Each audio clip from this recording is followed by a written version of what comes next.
नमस्कार, आप देख रहे हैं MKUP national 24x7 news channel. मैं मूर्ध्वज कुमार। आइए नजर डालते हैं आज की कुछ प्रमुख खबर की। ने बता दिया कि नहीं, देश संविधान से चलेगा, तो इस फैसले का स्वागत है। और मुझे हैरत है कि इस तरह के विचार सरकारों के दिमाग में आते क्यों हैं। कौन सी मानसिकता है जो सरकारों को इस तरह के काम करवाने के लिए प्रेरित करती है। मुझे हैरत है। समाज, खासतौर से हरिद्वार से लेकर के दिल्ली तक आप इस रूट पर निकल जाइए तो क्या हिंदू क्या मुसलमान सब कांवड़ यात्रा का स्वागत करते हैं, यात्रियों का स्वागत करते हैं, उनके लिए कैंप लगाते हैं। और अब नाम डिस्प्ले करने, किस किस चीज का नाम डिस्प्ले करवाइएगा आप। आने वाले दिनों में आप क्या कहिएगा कि खून के बोतल पे लिख दीजिए कि खून के कतरे जो है वो जो डोनेट होके आए हैं वो कहां से आए हैं।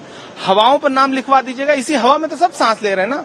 आप हिंदू, मैं मुसलमान, हम दोनों यहाँ पे सांस ले रहे हैं, तो क्या हवाओं को अलग कर दीजिएगा, इसका भी डिस्प्ले करवाइएगा। ये बहुत ही खतरनाक साजिश है समाज को बांटने की। आज आप मुसलमानों को चिन्हित करके नाम प्लेट लगवा रहे हैं, कल आप दलितों का लगवाएंगे, परसों पिछड़ों का लगवाएंगे। आप समाज को क्या 75 साल पुराने भारत की तरफ ले जाना चाहते हैं, 100 साल पुराने भारत की तरफ ले जाना चाहते हैं। देश उत्तरोत्तर प्रगति कर रहा है, दुनिया प्रगतिशील हो रही है, आप पीछे की तरफ जा रहे हैं। बहुत ही गलत फैसला था। माननीय उच्चतम न्यायालय का शुक्रिया। आज मैंने भी 267 का नोटिस दिया था उस मुद्दे पर, और ये गैर संवैधानिक आदेश था। आप भारतवर्ष के अंदर जाति के नाम पे, धर्म के नाम पे भेद नहीं कर सकते। तो आप ऐसे फरमान जारी कर रहे हैं जो कभी हिटलर के ज़माने में नाजी शाही का जो शासन था वो आप हिंदुस्तान में लागू करना चाहते हैं। ये कोई तालिबान नहीं है। तो आपके इस आदेश को सुप्रीम कोर्ट ने भी गैर संवैधानिक माना और इस पे रोक लगाई है। मैं समझता हूं कि ये भारत के संविधान के हक में, लोकतंत्र के हक में ये अच्छा फैसला है। इससे दुर्भावना और भेदभाव फैलाने की कोशिश थी दलितों, पिछड़ों, आदिवासियों और अल्पसंख्यकों के प्रति, क्योंकि हम जानते हैं अपनी सामाजिक व्यवस्था को। अगर कोई वाल्मीकि ढाबा लिख के बैठ जाएगा, कोई जाटो ढाबा लिख के बैठ, उसके यहाँ तो लोग खाना बंद कर देंगे। जो जिस प्रकार की राजनीति देश के अंदर चल रही है, मनुस्मृति जब पढ़ाने की बात हो रही है इस देश में, दिल्ली विश्वविद्यालय के अंदर, तो आप समझ सकते हैं कि भारत को किस ओर धकेलने की कोशिश हो रही है। इसलिए आज सदन में भी मैंने 267 का नोटिस दिया था और भी साथी सांसदों ने दिया था, और माननीय सुप्रीम कोर्ट का भी ये फैसला आ गया। तो मैं समझता हूं कि ये भारत के संविधान के हक में फैसला आया। मेरे ख्याल सुप्रीम कोर्ट का बहुत सही फैसला है।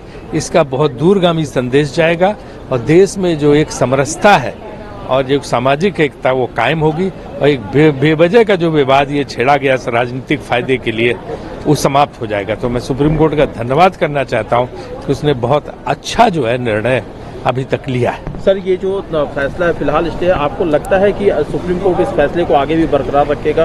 अगर उन्होंने इनिशियली फैसला दिया है तो सोच समझ के दिया होगा। तो मुझे लगता है कि ये बहुत एक जो है सही और उचित कदम है जो सर्वोच्च न्यायालय ने लिया है। फैसला बहुत गलत था और मुझे खुशी है माननीय न्यायालय ने इस मामले को संज्ञान लेते हुए एक बहुत महत्वपूर्ण फैसला दिया है, क्योंकि माननीय न्यायालय इस बात को कभी नहीं देख सके देश के अंदर सांप्रदायिक सौहार्द बिगड़े, देश की जो संविधान की मूल भावना उसके विरुद्ध कोई काम हो।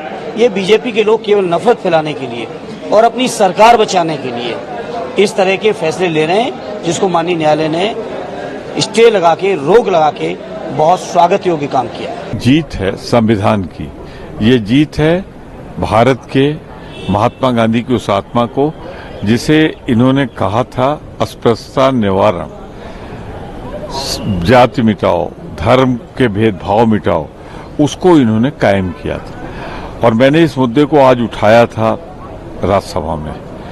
तो सुप्रीम कोर्ट के इस फैसले का मैं स्वागत करता हूं। इसने संविधान की रक्षा की है। मैं सुप्रीम कोर्ट के इस निर्णय का बार बार स्वागत करता हूं। यूट्यूब पर लाइव खबरें देखने के लिए MKUP national 24x7 news channel को सब्सक्राइब करें और ज्यादा से ज्यादा शेयर करें। फिर मिलते हैं ऐसी अन्य बड़ी खबरों के साथ।